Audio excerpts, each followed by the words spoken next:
Isang araw habang nagtatrabaho ang isang magsasaka sa kanilang bukid ay nakarinig ito ng isang sigaw ng isang bata mula sa ilog. Agad na pinuntahan ng magsasaka ang ilog kung saan nanggaling ang sigaw ng isang bata at doon niya nalaman na may nalulunod pala na bata. Hindi nagdalawang isip ang magbubukid at sinagip niya agad ang nasabing bata. Nung sumunod na araw, dumalaw sa kanilang bahay ang magulang nung bata na kanyang sinagip mula sa pagkalunod. At ito pala ay mula sa angkan ng may mga kaya sa kanilang lugar.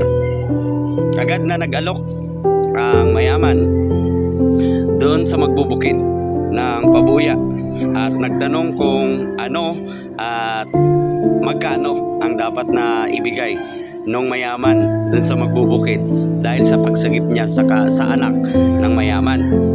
Subalit tumanggap ng salapi o ng anumang halaga ang magbubukid dahil ang sabi ng magbubukid ay walang katumbas na pera na kapalit at hindi siya nanghihingi ng kapalit.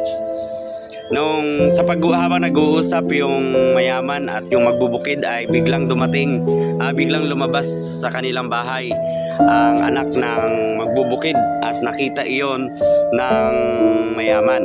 Ngayon, dun nag-isip yung mayaman na kung ayaw tumanggap ng perang pabuya ng magbubukid ay pag-aaralin na lamang nung mayaman yung anak ng magbubukid.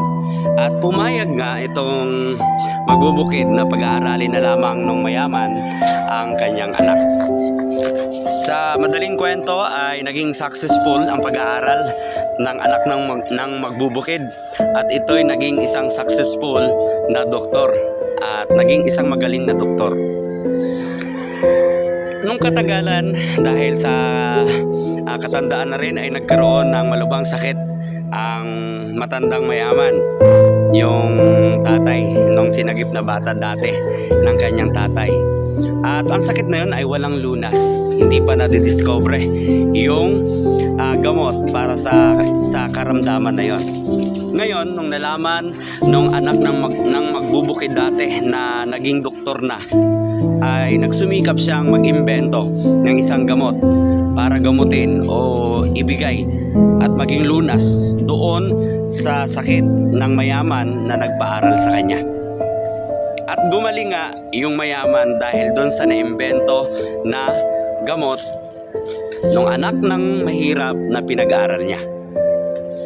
So yun nga po, no, huwag ho tayong mapagod sa paggawa ng mabuti sa ating kapwa. Kung wala man itong kapalit ngayon, asahan natin darating ang kapalit ng ginawa nating mabuti sa ating kapwa. Kung ano yung ating itinanim, sabi nga, ay yun din ang ating aanihin. Magandang araw po, Ka Albert po.